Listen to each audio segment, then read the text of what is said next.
Catherine et les siens ont dû fuir Paris insurgé et se réfugier en Bourgogne. La jeune fille y séduit le tout-puissant duc Philippe. Cependant, au hasard des chemins, elle rencontre Arnaud de Montsalvi et s'en éprend éperdument. Ensemble, ils vivent le martyre de Jeanne d'Arc, au cours duquel leur amour éclatera enfin. Tombé aux mains de la Trémouille, l'indigne favori, Arnaud est délivré par Barnabé et Xaintrailles. Il rejoint Catherine et l'épouse la nuit de Noël. Rentrés en Auvergne, ils connaissent quelques jours de bonheur vite effacés par un drame. Dans les geôles de la Trémouille, Arnaud a contracté la lèpre. Il doit s'enterrer vivant dans une maladrerie. Avec l'aide de la reine Yolande, Catherine réussit à les venger tous deux de la Trémouille. Mais, de retour à Montsalvi, elle apprend qu'Arnaud est parti pour Saint-Jacques-de-Compostelle afin d'y implorer sa guérison.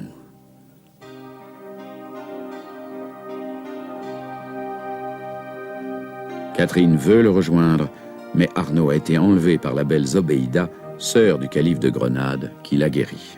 Catherine n'en poursuit pas moins son chemin en compagnie d'un groupe de pèlerins. Elle y rencontre Margot et Josse. Mais en cours de route, Gauthier, l'écuyer de Catherine, et Margot disparaissent. C'est à Burgos que Catherine retrouve Gauthier, prisonnier et blessé à la tête. Il a perdu la mémoire.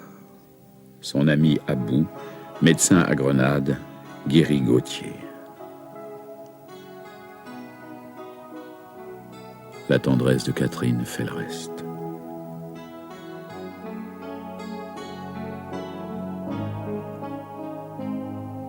C'est alors le départ pour Grenade, où vit Arnaud.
Ah!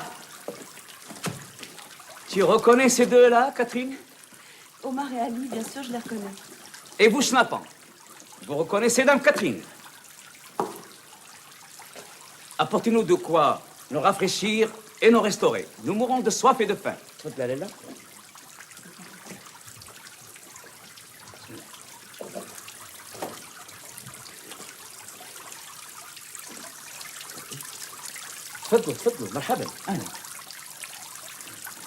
Alors nous sommes à Grenade, en plein pays mahométan. Moi j'ai du mal à y croire. Eh oui, c'est l'agrément des voyages à l'étranger, mon garçon.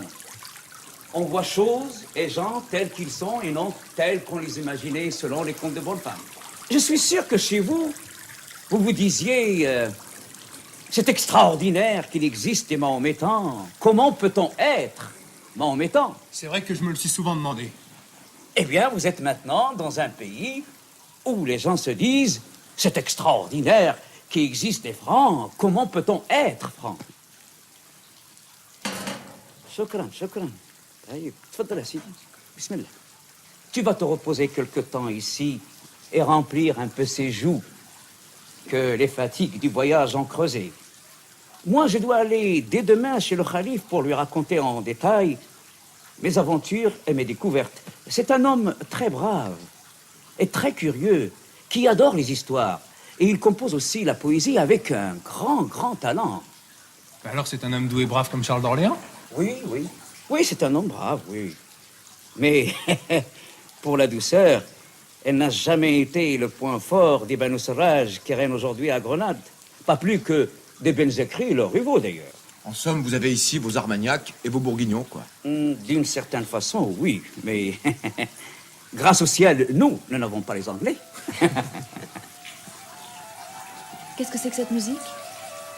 Ah, ça c'est un ambassadeur ou quelque émir qui se rend auprès des khalifes. Vas-y, viens voir, viens. Venez. C'est très joli, venez voir.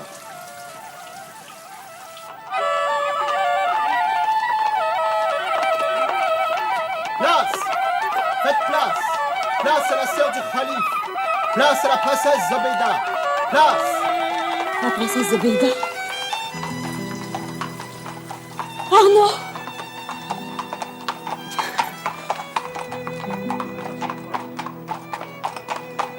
Place!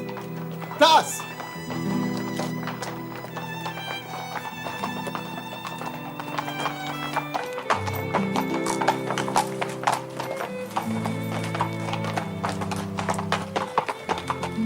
Tu m'as trompé. Comment? Tu m'as dit que la princesse le tenait prisonnier. Eh bien, Eh bien, si peu que j'ai vu cette femme, crois-tu que sa beauté ne m'ait pas porté un coup mortel? À qui feras-tu croire qu'un homme comme lui, un soldat et qui aime la vie comme il l'aime, reste insensible à des yeux comme cela? mais Catherine, enfin, je te dis que... Je te dis, moi, qu'il l'aime! Oh! Peut-être lui est-il reconnaissant, en effet, de l'avoir guéri de cette maladie qu'il prenait pour la lèpre. La gratitude est un sentiment estimable, mais ce n'est pas d'amour. Ah, Enfin, Josse, Gauthier, vous l'avez vue, elle? Pas très bien, Dame Catherine. Moi, je l'ai vu, Dame Catherine. Et si vous voulez mon avis d'homme, Eh bien, bien, elle est pas mal de sa personne, mais il n'y a pas de quoi se prosterner. Je partage l'avis de Gauthier tout à fait. Quand vous dites des yeux comme cela, Dame Catherine, c'est la jalousie qui vous aveugle. Moi, des yeux comme cela, j'en ai vu des douzaines. des douzaines. Je croyais que vous ne l'aviez pas très bien distingué. Vous me mentez tous les deux. Pour me rassurer, mais je ne suis pas dupe! quelle que soit la beauté de Zobéida, que je trouve pour ma part éblouissante. Le tout est de savoir si c'est le genre de beauté prêt à séduire durablement Messire Arnaud. Et ça, permets-moi de penser que non. Et moi, permets-moi de penser que si. Oh! Mais tu n'as donc pas vu sa mine à lui? Et je te répète que je l'ai toujours vu faire cette mine-là à Grenade. Maintenant, on peut penser que c'est la mine d'un homme qu'une amante en feu transporte au 7e ciel 10 fois par jour. Mais tu ne convaincras personne. C'est évident. Il a la mine d'un homme qui crève d'ennui. D'ennui et de rage. Il enrage parce qu'il est son prisonnier, à bout à 1000 fois raison.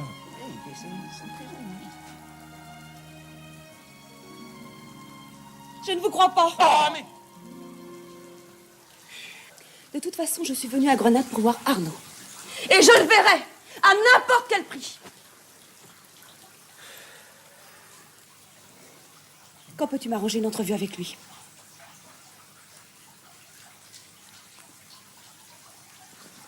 T'arranger une entrevue avec l'amant en titre de la sœur du calife. Oui. Je veux en avoir le cœur net et le plus vite possible. Alors? Quand? Mais tu ne songes pas. Messire Arnaud vit chez la princesse entouré de gardes et de eunuques armés jusqu'aux dents. La première femme qui jette les yeux sur lui connaîtra le sabre du bourreau. Et toi, tu réclames tranquillement une entrevue. Très bien. Si tu ne peux rien faire pour moi, j'irai voir le calife dès demain. Assez d'enfantillage, écoute. Ce n'est pas toi qui décides de la conduite à adopter, c'est moi.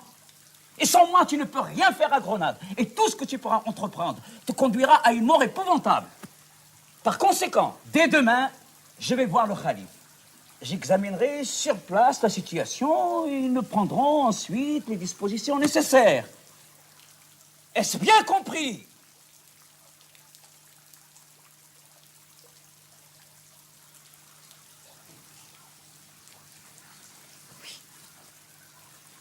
Fais vite, je t'en supplie. Le poète dit: un siècle de bonheur compte pour un instant, et un instant d'attente compte pour un siècle. Loukoum, loukoum, loukoum, loukoum.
مرحبا.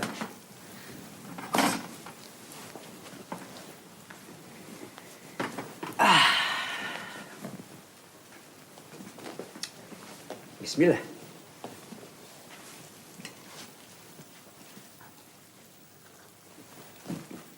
Je suis resté longtemps avec le Khalif Mohammed, qui a été très curieux et très aimable. Et avec son vizir, Ibn Ahmed, Ben Sarraj, qui a été très obséquieux et très hypocrite. J'ai parlé de mon voyage chez Don Olso, sans parler de toi et de tes amis, bien entendu. Mais Arnaud, tu as eu de ces nouvelles? Oui, en bavardant avec les officiers de la cour, oui. Attends, veux-tu du sucre? Non, merci, ce breuvage est déjà sucré. Je le sais, mais je ne peux m'empêcher d'y rajouter quelques morceaux. C'est très, très bon. Tu aimes toujours le thé à la menthe? Oui, beaucoup. Mais Arnaud! Arnaud? Ah oui, Arnaud, il boit du thé à la menthe. Matin, midi et soir, il en a par-dessus la tête du thé à la menthe et de celle qui lui fait boire. Comment peux-tu en être certain? Tout ce qu'on chuchote dans la cour confirme mon opinion. Zoubida est folle de lui, mais lui, il l'aime plus depuis longtemps. Hada, loukoum. Vraiment? Oui, il est son prisonnier. Un jour ou l'autre, il tentera de s'évader. Hein? Elle le fera tuer. Mon Dieu! Mais que faire pour le sauver? J'ai un plan qui doit être le bon. Mais il exige que tu te montres plus courageuse que tu l'as été au cours de toute ta vie. On ne craint rien, je suis prête. Je m'en doute.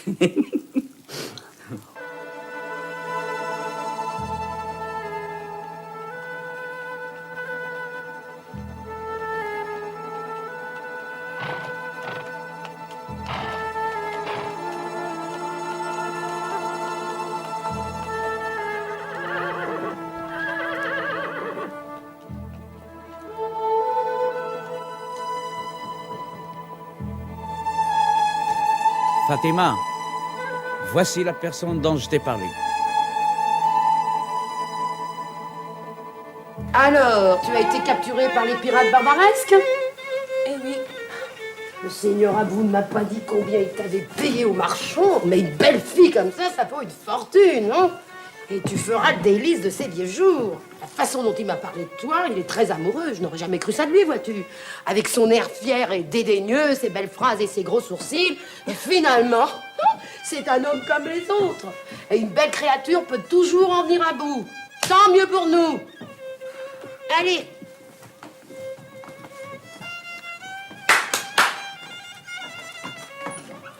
Va t'asseoir sur le lit.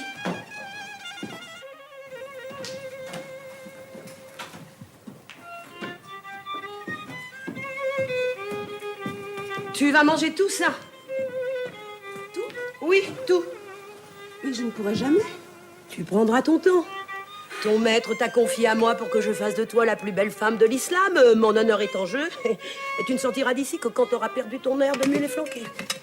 Je ne suis pas une mulet flanquée, je ne veux pas devenir un éléphant. Tu feras ce que l'on te dira, lumière de l'aurore. Le seigneur Abou m'a donné tout pouvoir sur toi. Et ici, ce sont les hommes qui commandent. Toujours et partout. Oh, quelle chevelure tu as!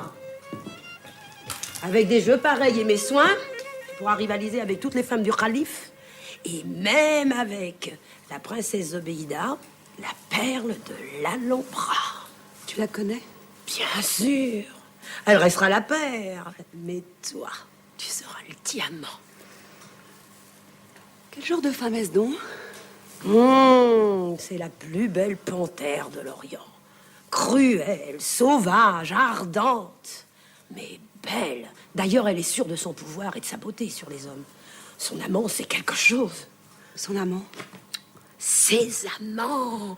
On murmure dans les bazars qu'il existe une porte secrète par laquelle les beaux guerriers sont introduits la nuit dans les appartements de la princesse. Et on dit même parfois qu'ils disparaissent et qu'on ne les revoit jamais.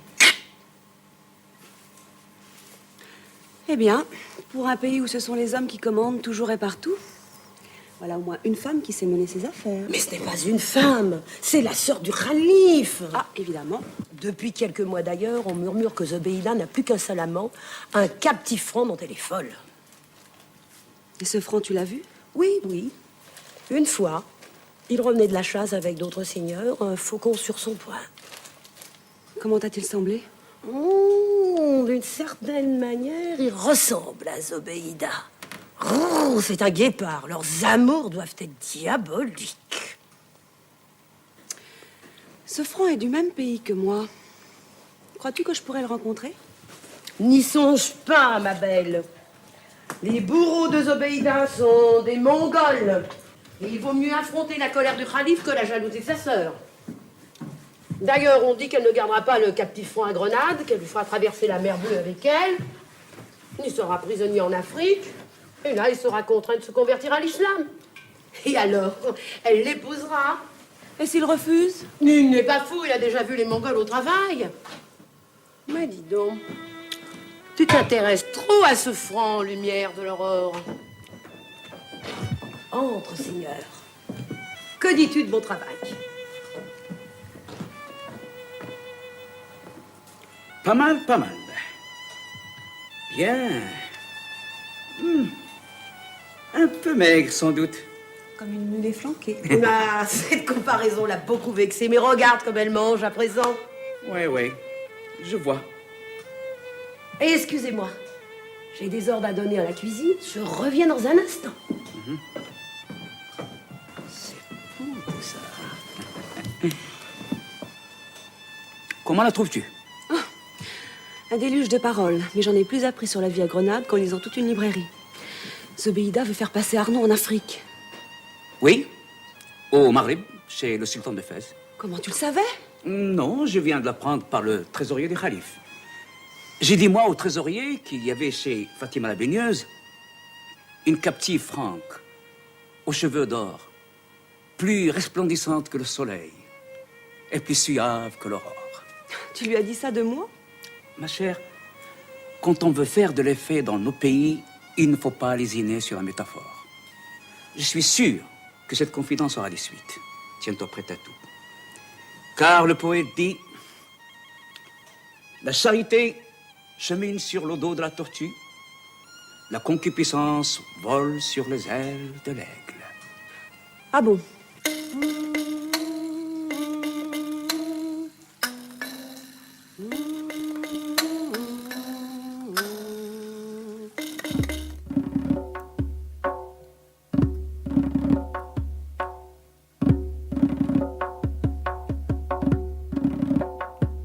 Ne bouge pas, surtout mets ton voile.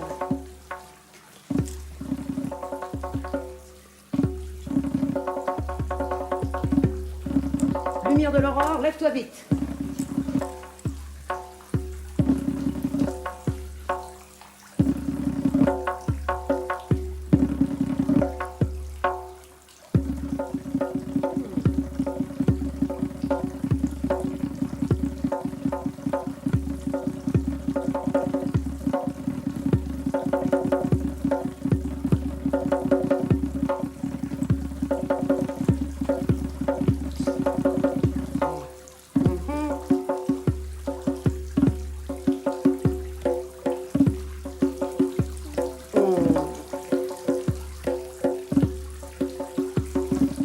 Les plus beaux fruits de l'amour, quel homme y résisterait?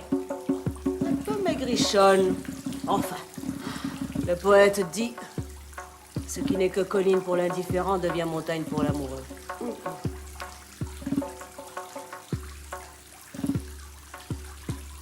Qu'est-ce que tu lui as fait mâcher, sorcière? C'est un de mes secrets. Alors, Je l'emmène. Dépêche-toi, va te préparer, il faut que je rentre à l'Alhambra. et le seigneur Abou? C'est un honneur pour lui que d'offrir une esclave au calife. Viens vite, mon pigeon.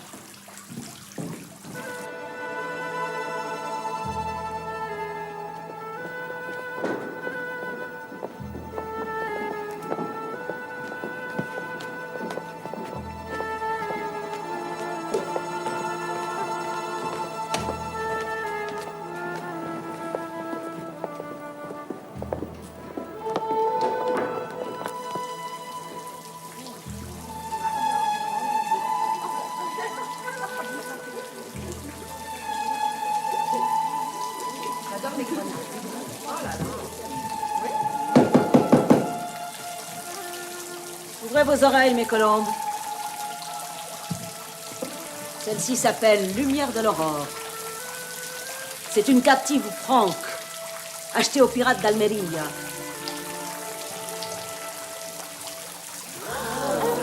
Je suis très contente de l'avoir découverte. Elle est d'un grand prix.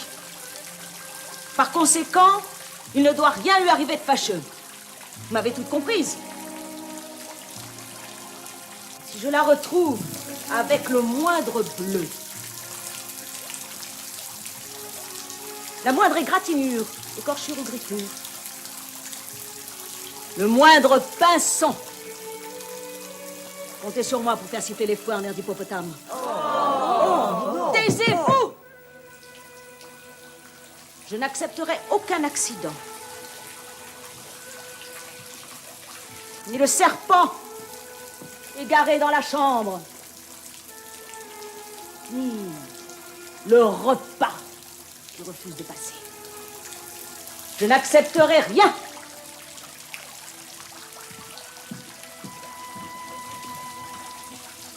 Souvenez-vous-en.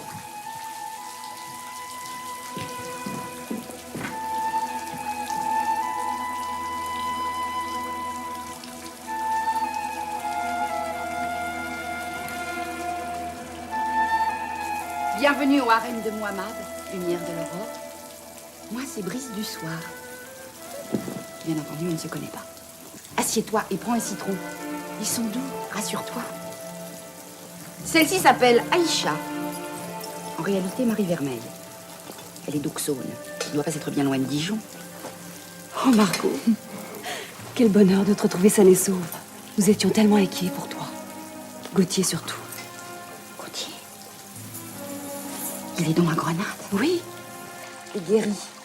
Qui l'a soigné?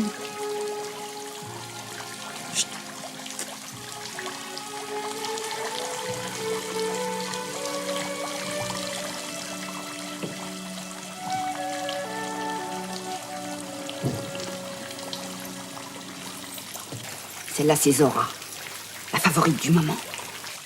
Méfie-toi d'elle. C'est une garce fieffée. Si tu plais à Muhammad, elle essaiera tout pour avoir ta peau. Eh bien, c'est charmant. J'espère au moins que toutes ces femmes se serraient les coudes contre l'ennemi commun. L'ennemi? Tu veux rire? Elles sont toutes là comme des chiennes soumises, à attendre que le maître laisse tomber sur l'une ou l'autre le regard de ses magnifiques yeux dorés. Comment est-il? Oh, il est très bien. Vraiment, très bien. J'avoue que je ne m'attendais pas à trouver ça chez un infidèle. Il a tout pour lui. La beauté, la délicatesse, la constance dans l'effort. L'invention. Margot. Écoute, tu me demandes comment il est. Moi, je te dis ce que j'en pense. À partir du moment où on est pris au piège, autant voir les bons côtés. Et comment es-tu arrivée ici? Eh bien, après notre chute dans ce sacré ravin avec Gauthier, on a été pris par des brigands. Les brigands m'ont vendu rapidement à un marchand chrétien. Une crapule, mais chrétien. Il est tombé amoureux fou de moi. Il voulait me garder. Mais quand il s'est aperçu que c'est lui qui faisait la vaisselle et qui cirait les parquets... Bref, mon marchand chrétien m'a vendu à un marchand mahométan. Une crapule. Même mahométan. Celui-là a vu au premier coup d'œil ce qu'il pourrait gagner sur mon dos. Il m'a emmené rapidement à Grenade et m'a revendu à cette vieille maquerelle de Moraïma, laquelle, en 2 coups de cuillère à peau, m'a revendu au calife. Comment Moraïma nous vend au calife? Crois-tu qu'elle se donne toute cette peine pour ses beaux yeux? Il a des yeux magnifiques, c'est vrai, tu verras ça. Mais toi, Catherine, pardon. Lumière de l'aurore. Est-ce que Brice du soir peut savoir comment tu as abouti au harem de Muhammad? Moi, je l'ai voulu, Margot.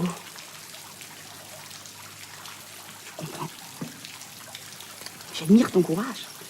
Parmi nous toutes, tu es sûrement la seule qui soit venue ici de son plein gré. Même Zora a été vendue à la vieille. Et Aïcha, pire que tout. Que t'est-il arrivé, Aïcha? Moi, je vivais en Bourgogne. Et j'ai volé mon père pour partir avec mon cousin. Nous sommes allés à Marseille. Et là, au bout de quelques semaines, mon cousin a vu qu'il ne m'aimait plus. Alors il m'a vendu à un grec qui partait pour Alexandrie. Un marchand d'Almérie a été là-bas qui m'a acheté en même temps que Zora sur le marché aux esclaves. On t'a vendu sur un marché? Comme une anielle au marché d'Oslo, oui. Et puis mon marchand m'a revendu à Moraïma. Qui l'a revendu à Muhammad. Et c'est ainsi, mes sœurs, que nous sommes devenues toutes les trois les perles du harem du calife de Grenade. Attention.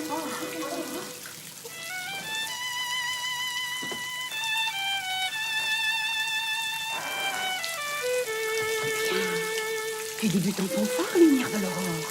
C'est toi que Muhammad choisit pour cette nuit.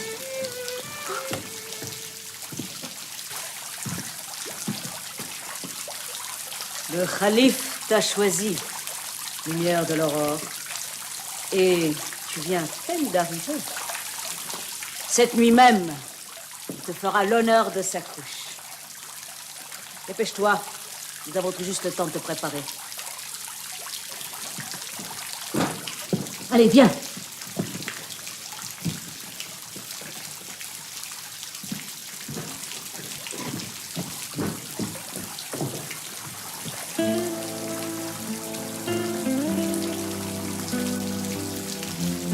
Pourquoi a-t-elle accepté une pareille épreuve, Margot? Parce que c'est la femme d'un seul homme, Marie. C'est un peu révoltant de voir ça dans un pays où la loi permet aux hommes d'avoir plusieurs femmes. Mais je crains que ce ne soit pas suffisant pour la faire changer d'idée.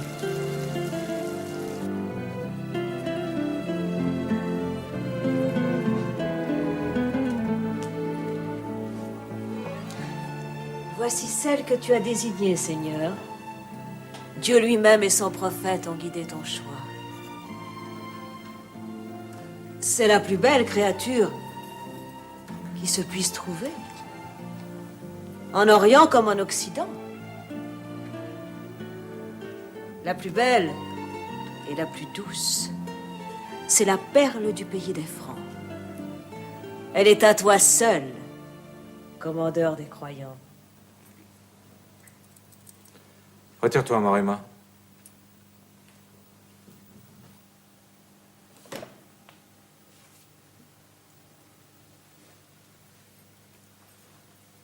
Ne tremble pas, je ne te veux que du bien. Je ne tremble pas, Seigneur. Tu connais donc la langue des Francs. J'aime l'étude. Et les voyageurs venus de ton pays ont toujours été bien accueillis à Grenade. Le roi des Francs, le roi des Anglais m'envoie des ambassadeurs. Et aussi ce prince puissant que vous appelez Philippe de Bourgogne. Tu le connais. Il est très célèbre dans mon pays. J'ai appris ta langue et celle des Anglais pour bien comprendre ce que me disent les gens venus de chez vous. Les interprètes mentent toujours. Et je ne veux pas appeler un interprète lorsque je veux parler à une belle captive franque en particulier.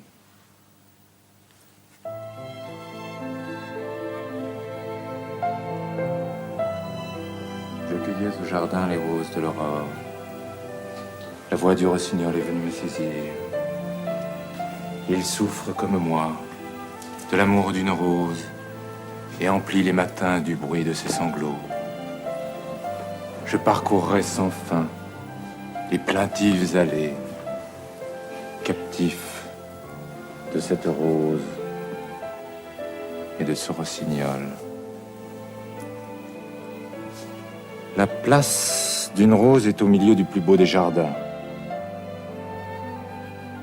Et c'est moi cette nuit qui viens l'accueillir.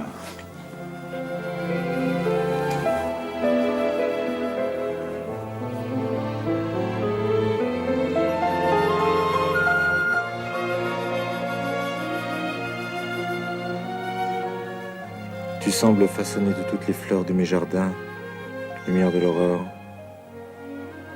Ton regard a la pureté de l'eau que les torrents roulent dans la sierra. Qui donc t'a appris l'amour? Personne, Seigneur, sinon toi. Quel élève ne brillerait avec un tel maître? Je suis ton esclave.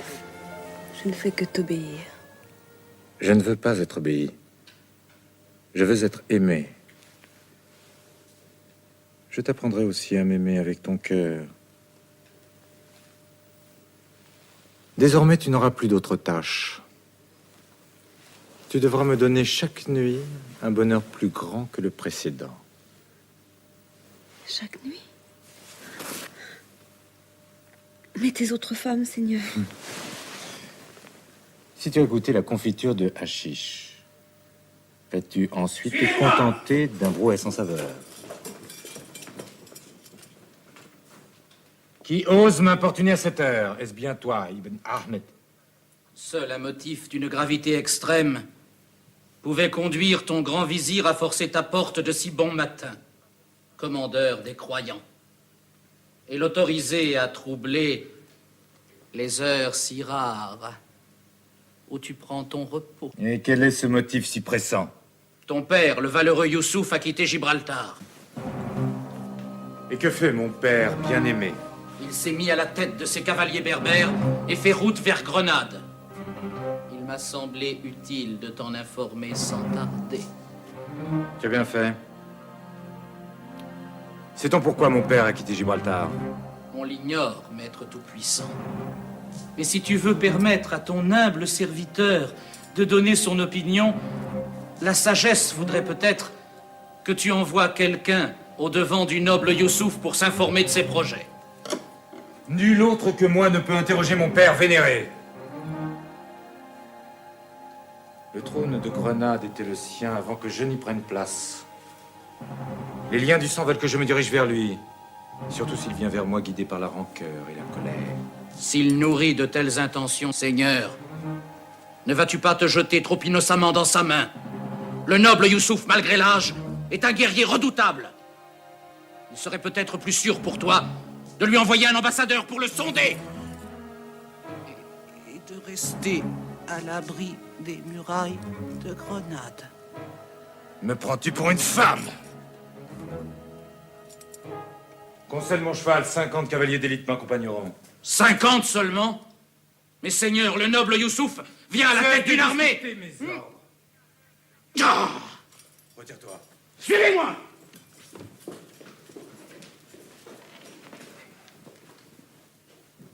Il me faut te quitter, ma douce. Et j'en ai le cœur brisé. Mais ne crains rien.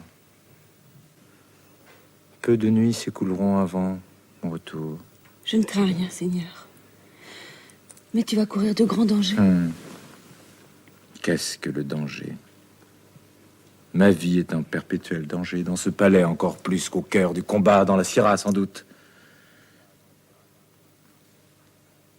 Peut-être n'es-tu toi-même que le plus cruel et le plus mortel des dangers qui menacent mon existence. Seigneur. Non. Non. Tu as les yeux doux, le front pur. Aucun mal ne peut venir de toi. Te quitter est un supplice.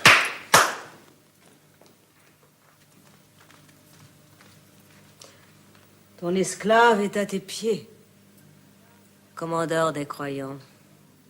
Reconduis Lumière de l'Aurore au harem et prends-en grand soin. Je m'en vais, mais mon absence sera brève. Je veux qu'elle soit logée à l'écart des autres femmes. Quel appartement dois-je lui donner? Puisque la sultane Amina préfère l'Alcazar Khénil à l'Alhambra, loge-la donc chez elle. Bien, Seigneur.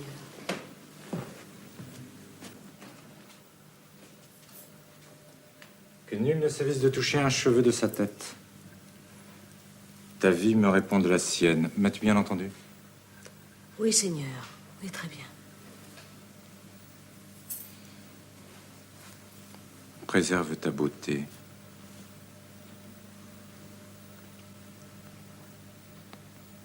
Et attends-moi.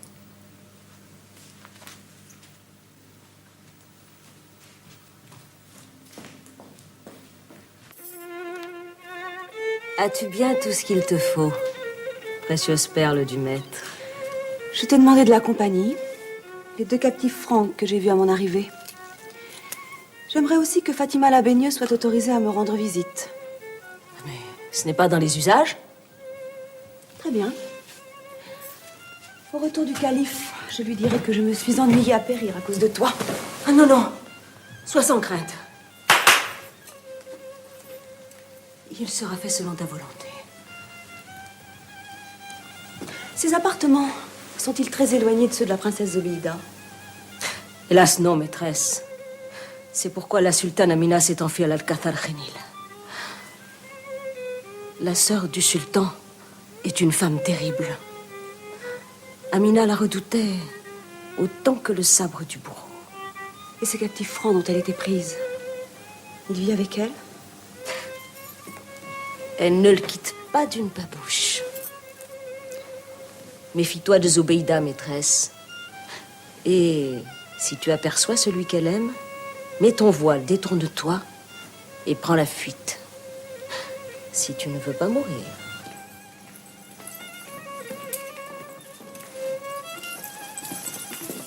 Eh bien, tu fais vite ton chemin, ma chère. Comme je suis heureuse de vous voir, mes amis. Laisse-nous.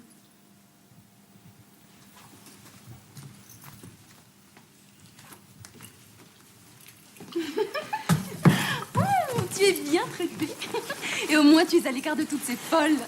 Alors, tu as passé la nuit avec moi, Ma? Oui. Et comment l'as-tu trouvé? Aussi bien que tu me l'avais annoncé. Tu vois. Il t'a dit de la poésie? Oui, comme un ménestrel. C'était très doux, très délicat. Mais tu es bien placée. Pour qu'il te parle en vers, il faut qu'il en pince vraiment pour toi. Depuis que je suis là, tu es la première à qui il donne un appartement particulier. Et c'est celui de la sultane en plus. Toutes les autres femmes sont déjà au courant. Sora en fait une maladie, elle est verte comme une olive. Méfie-toi, ma belle, méfie-toi bien. Mais vous savez que le calife est parti au-devant de son père qui marche sur Grenade? Mon Dieu, non, nous ne savions pas ça. Méfie-toi doublement. Quand le calife est absent de Grenade, c'est le vizir Aben Ahmed qui dirige en sa place. Et Aben Ahmed est l'âme damnée de Zobéida. Et Zobéida a une peur bleue que l'une des femmes de son frère ne prenne trop d'empire sur lui. Pour l'instant, c'est elle qui fait la pluie et le beau temps à l'Alhambra, puisque la sultane a préféré vider les lieux. Mais Amina ne rencontre plus jamais son mari? Plus jamais. Comme elle doit être malheureuse. Mais pas du tout. Elle se console avec son cousin, Mansour Benzegri, qui est l'homme le plus riche de Grenade et amoureux fou d'elle. Mais les Benzegri, ce sont les ennemis des Madou Sarraj. Tout juste. Et Mansour Benzegri est le plus grand ennemi de Muhammad. Et le vizir ne serait pas fâché que ces deux puissants seigneurs s'entretuent pour tirer les marrons du feu. Et me voilà, tu sais à peu près tout. Eh bien. Et tous ces bruits parviennent jusqu'à vous à travers les murs du harem?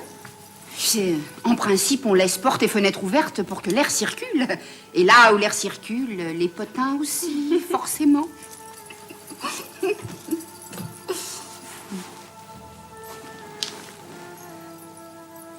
J'ai un grand service à vous demander à toutes les deux. Nous sommes tes esclaves, ô maîtresse. Entendre, c'est obéir.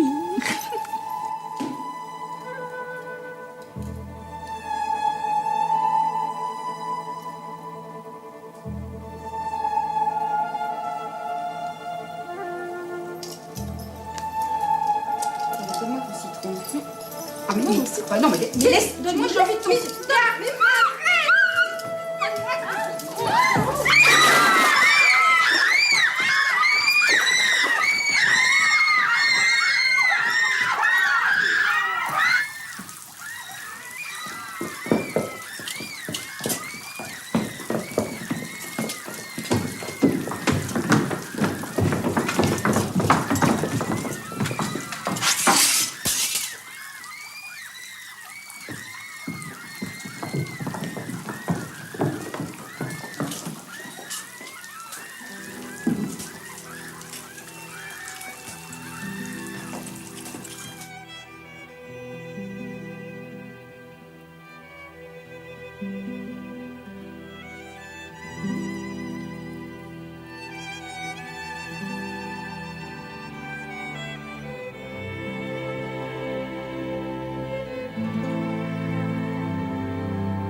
Allons, allons, mets-toi à sa place.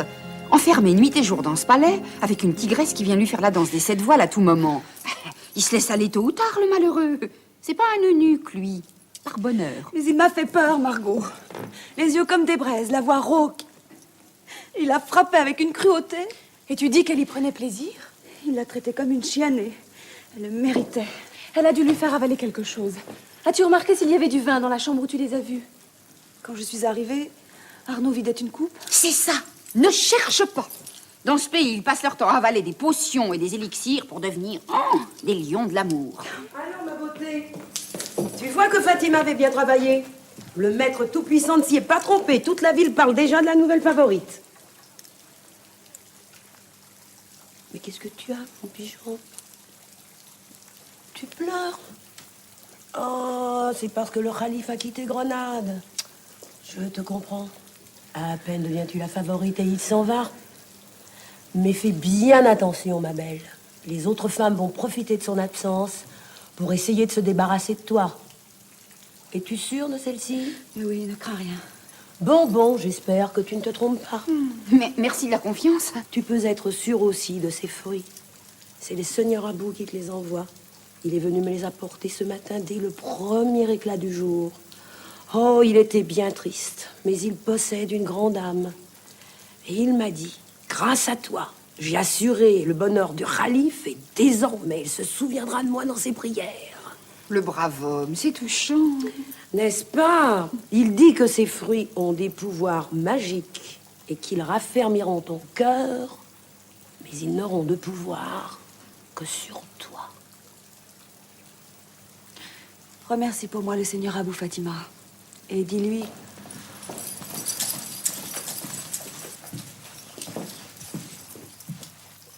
Lève-toi et prosterne-toi. Lève-toi et prosterne-toi. Je t'en supplie pour toi et pour moi.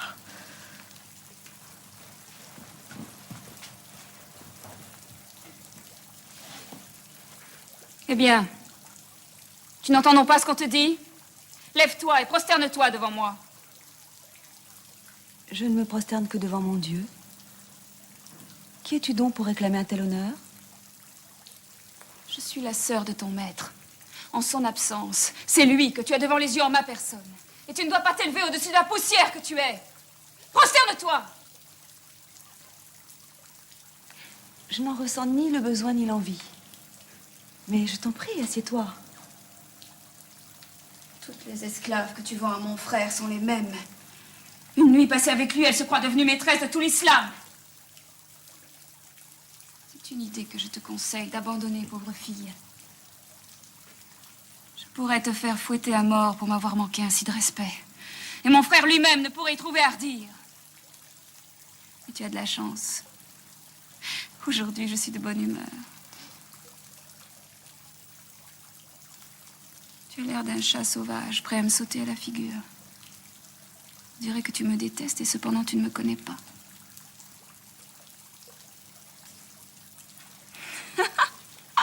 Quelle vilaine couleur de cheveux. Les femmes ont sans doute les mêmes dans ton pays. D'où viens-tu? Du pays des Francs. On t'a peut-être parlé de Paris. C'est la ville où je suis née. Mon frère a déjà reçu des voyageurs qui avaient vu cette ville. Il paraît qu'elle était très belle autrefois, mais que la guerre et la bêtise de ses habitants l'ont ruinée.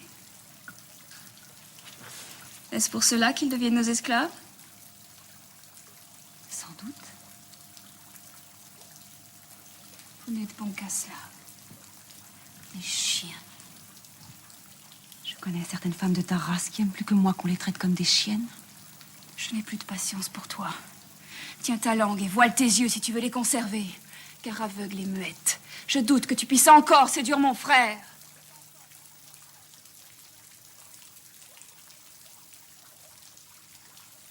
Pourquoi les hommes aiment-ils tant votre peau fade et vos cheveux jaunes? C'est une énigme. Je croyais trouver ici une beauté sans pareille et je ne découvre qu'un fruit aigre et sans parfum. Adieu.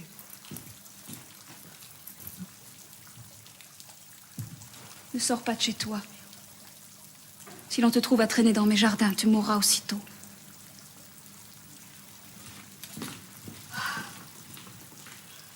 Lumière de l'aurore.